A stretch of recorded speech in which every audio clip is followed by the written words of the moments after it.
no ano de 1822 pelo imperador Dom Pedro I e restabelecida pelo decreto número 22.165 de 5 de dezembro de 1932।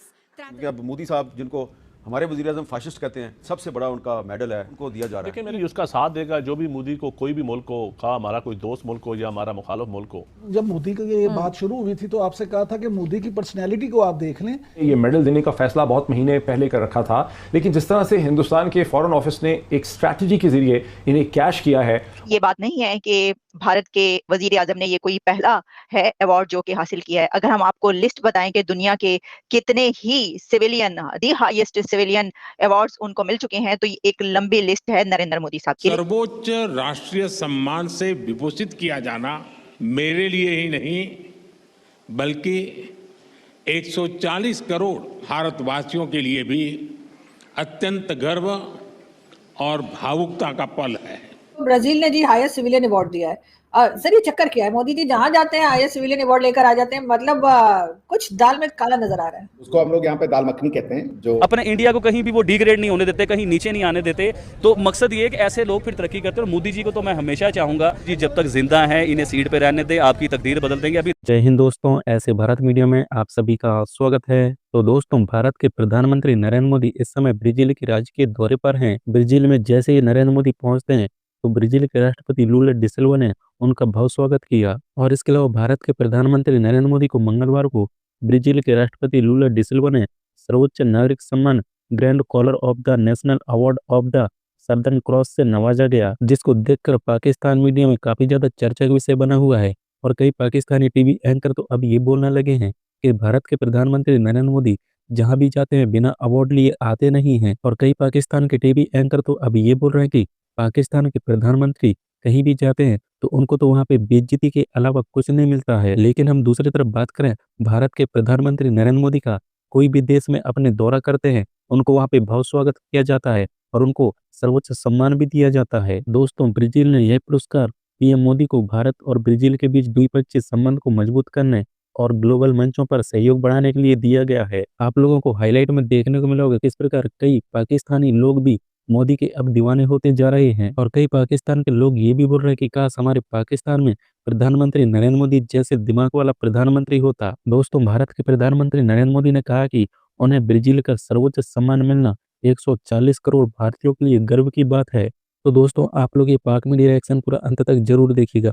Pakistan media से इस पे क्या प्रतिक्रिया था और कमेंट में अपना राय लिख के जरूर शेयर करना। ब्राजील ने जी हाईएस्ट सिविलियन अवार्ड दिया है। सर ये चक्कर क्या है? मोदी जी जहां जाते हैं हाईएस्ट सिविलियन अवार्ड लेकर आ जाते हैं, मतलब कुछ दाल में काला नजर आ रहा है। उसको हम लोग यहाँ पे दाल मखनी कहते हैं, जो दाल काला होता है। आपके पता नहीं, दाल तो है नहीं आपके यहाँ। तू दाल मैं पात वाला हो गया है। पाकिस्तान इज लेफ्ट ओनली पात। देखिए, this is a recognition of India's rising stature at the international committee of nations। तो भारत का स्टेचर बढ़ता जा रहा है। भारत को लोग अब वो स्थान देने के लिए तैयार हैं जो भारत डिजर्व करता है। पिछले 1000 साल से भारत ने बहुत जिसे समझ लीजिए परेशानियां देखी, ब्लडशेड देखा, और उसके बाद से वो उठ नहीं पा रहा था। अपनी आइडेंटिटी, अपनी छवि को लेकर के भारत बहुत ज़्यादा जिसे कह लीजिए डाउट करने लग गया था। प्लस कुछ भारतीयों ने भी इस डाउट को और बढ़ाने का काम किया। लेकिन प्रधानमंत्री मोदी जी ने भारत की उस सोई हुई आत्मा को पुनर्जीवित करने का काम भारतीय तरीके से किया। मैं तो बहुत स्पष्ट हूँ कि सत्ता का हस्तांतरण अंग्रेजों के द्वारा भले 1947 में किया गया, जिसको ट्रांसफर ऑफ पावर कहते हैं, मैं उसको इंडिपेंडेंस डे मानता ही नहीं हूँ। इंडिपेंडेंस इंडिया की तब आएगी जब इंडिया वापस से अपनी जड़ों से जुड़ जाएगा, जब उसकी कल्चरल इंडिपेंडेंस होगी। अभी तो आप भारत को हिंदू राष्ट्र कहिए तो 4 लोग जो है वो धरना प्रदर्शन करने लग जाते हैं, जैसे कि हिंदू राष्ट्र होने में पता नहीं क्या बुराई है, और वो समझते भी नहीं हिंदू राष्ट्र क्या है। आप अपनी हिस्ट्री पढ़ाने लगिए तो कहते हैं जी वो कल्चरल सेफ्रनाइजेशन हो रहा है जी। आप इवन पाकिस्तान से पूछते हैं लोग कि भैया आप मुगलों को क्यों मिटा रहे हो। वो पाकिस्तान जो अपनी हिस्ट्री की बुक में से पूरे इंडिया को मिटा के रख दिया, वो हमसे पूछ रहा है जी आप मुगलों को क्यों नहीं पढ़ाते। तो भारत को भारत बनने के लिए, भारत को भारतीय पहचान दिलाने के लिए प्रधानमंत्री मोदी जी का योगदान वो अतुलनीय है और इसको अब भारत को लोग भारत के रूप में एक्सेप्ट कर रहे हैं। पूरा विश्व भारतीय जो लीडरशिप है उसको अब एक तरीके से एम्ब्रेस करने को तैयार है और भारत का प्रतिनिधित्व प्रधानमंत्री मोदी जी के व्यक्तित्व के अलावा किसी और के पास अभी संभव नहीं था। बहुत से भारतीय आएंगे जो और भी ऊंचा भारत को ले जाएंगे, मुझे पूरा इस पर भरोसा है। लेकिन आदू जी, प्रधानमंत्री मोदी जी ने भारत की जो आत्मा है उसको जगाने का काम किया है, भारतीयों में विश्वास लगाने का काम किया है। तो इसलिए ये जो एडवर्टीजमेंट है, बस ये सेंटेंस बहुत, ये जो एडवर्टीजमेंट क्षमा कीजिएगा, ये जो उनको हाईएस्ट सिविलियन अवार्ड दिया जाता है ना, वो कहीं जाते हैं तो संस्कृत मंत्रोच्चार होता है, वो कहीं जाते हैं तो उनको भारतीय परिधानों में, वेशभूषा में, भारतीय कल्चर में उनका स्वागत सत्कार किया जाता है। वो कहीं पे जाकर के वेस्टर्नाइज, मैं वेस्ट को बुरा नहीं कह रहा, वेस्ट भी उतना ही अच्छा है जितना कि हमारा कल्चर है, मैं वेस्ट की बुराई नहीं कर रहा, लेकिन मैं कह रहा हूँ कि प्रधानमंत्री मोदी जी जब जाते हैं तो अब उनको वेस्टर्न होने की जरूरत नहीं है। पहले क्या था कि हमारे लोग वेस्टर्न होने के लिए मरे जा रहे थे, अब वो भारतवर्ष नहीं है। तो ये मैं कहता हूं कि भारत की जो नैतिक चेतना है, जो आध्यात्मिक चेतना है, उसको जगाने का काम प्रधानमंत्री मोदी ने किया है और विश्व उनकी इस कंट्रीब्यूशन को एक्नॉलेज कर रहा है।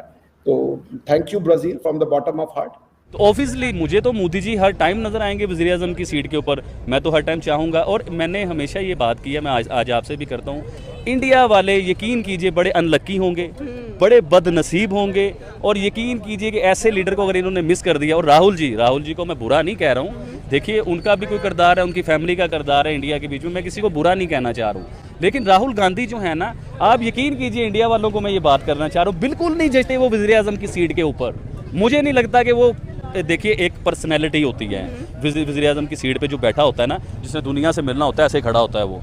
तो राहुल जी के अंदर ना मुझे वो क्वालिटी नज़र नहीं थी। हाँ, ये किसी शहर के सीएम बन जाएं, किसी सूबे के सीएम बन जाएं तो ये समझ में आती है बात, लेकिन पूरे मुल्क के वज़ीर आज़म बन जाएं तो मैडम देखिए, वो एक सिख थे, वो भी वज़ीर आज़म बने थे, उससे पहले वाजपेयी साहब थे, वो वज़ीर आज़म बने थे, बहुत से आए वज़ीर आज़म इंडिया के बीच में। कोई मोदी जैसी क्लास कोई आई इंडिया के बीच में?